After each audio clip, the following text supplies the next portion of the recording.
Good morning and welcome to Master Debating, IC's #1 and only debate show focusing on issues that matter.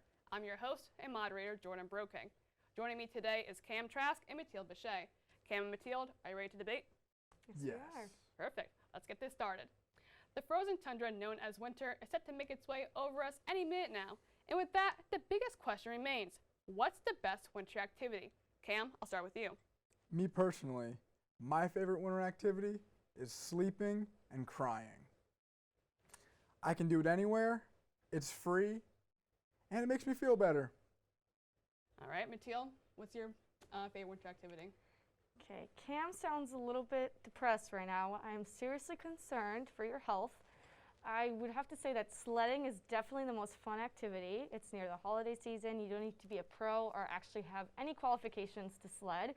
It's affordable, it's free. You can find a garbage can lid and just use that. And it can be done anywhere near you. It doesn't have to be your house if you don't have a hill. You can just go to a street or a slope. You can do it right here at IC. We have such huge hills. Well, a common part about most winter activities is the involvement of snow. And so, since Mathilde, your activity directly relates to snow, why is that the best snow activity to do, or winter activity, as opposed to, let's say, skiing, which involves snow, or sleeping and crying? Well, skiing, I feel like it's more of an individual sport, as opposed to sledding, which you can do with a lot of other people. You can do it with your family, you can do it with friends, you can do it with your dog. You can put your dog on the sled and just go have some fun with him.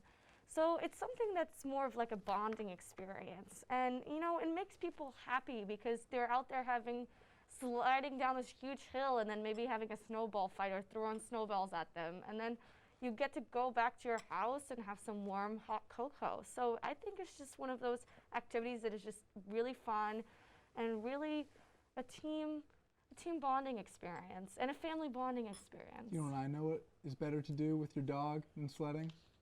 Sleep and cry with your dog. All cozy and snuggly. Dog's having a little dream or whatever, and you're just, I don't think that's sobbing true. into its fur.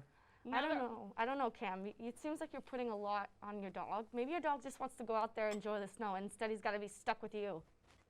All right, let's still move away from the topic of Cam's dog for a minute. So, obviously, other winter activities involve a certain temperature range or actual temperature to actually go out and enjoy these activities. So, Cam, let's ask a question to you.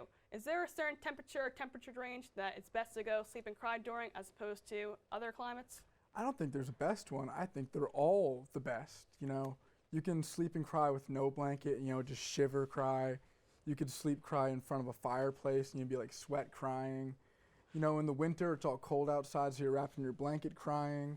Or in the summer, you're just sort of under the sheet crying because it's too hot outside. All right. Jill, you look concerned. Yeah, I am concerned. What's with all this crying? Like, are you going through a heartbreak or something? Because I just think the salt water tastes good. The It's really salt good for you. water? The salt water from your eyes, yeah. what if you have contacts or something? That makes no sense to me. Then Saline you're going and to be drying salt them water. out. No, they don't do I that. don't I get know. the cry-proof contacts. You All can't do the blanket. Also, like, what if your house doesn't have heating? How can you enjoy yourself crying and stuff if It you makes the can't? crying better. It just makes it even more depressing. Why don't you go out there and sled? So, Mathilde, I want to go back on that point just because obviously, sledding could be an age range activity. So, when you took your brother out sledding, has he ever swore at you while doing it? Definitely. He always attacks me. Besides calling me a dumb diaper, poopy princess. Those are reasons to cry. Yeah, I know. He really puts me in that mood. But he's 6, and he goes out there, and he's like going up and down the hill. He has more spirit in him to do it, and he's stronger than me apparently because he's just going up and down, and I'm out there tired and stuff. So I don't think there's an age restriction. My grandma's also gone sledding with us, so. My grandma's also slept and cried. There's no age restriction on sleeping and crying either. I'm sure she slept and cried because of you. No. All right, let's not get Because you're too giving her personal. that. I want to go take a nap and cry right now. Oh, I'm Let's sorry. not get too personal here. And now for, obviously, just being winter, it's also the holiday season. And so with that, for both of your activities, is there a certain time of the holidays where you can actually, go out and do your activities without, interfering with, let's say, Christmas and New Year's, or actually maybe, substituting both holidays? Cam, I'll start with you. I feel like the best part about sleeping and crying is that I can get out of all my holiday commitments. Don't want to sit around the Thanksgiving dinner for turkey? He's upstairs sleeping and crying. You know, they can hear me sobbing from the dining room and ruining dinner for all of them. It's great. You know, Christmas, didn't get the gift I want, cry. New Year's, I don't know, my watch was wrong and I missed the ball drop, cry.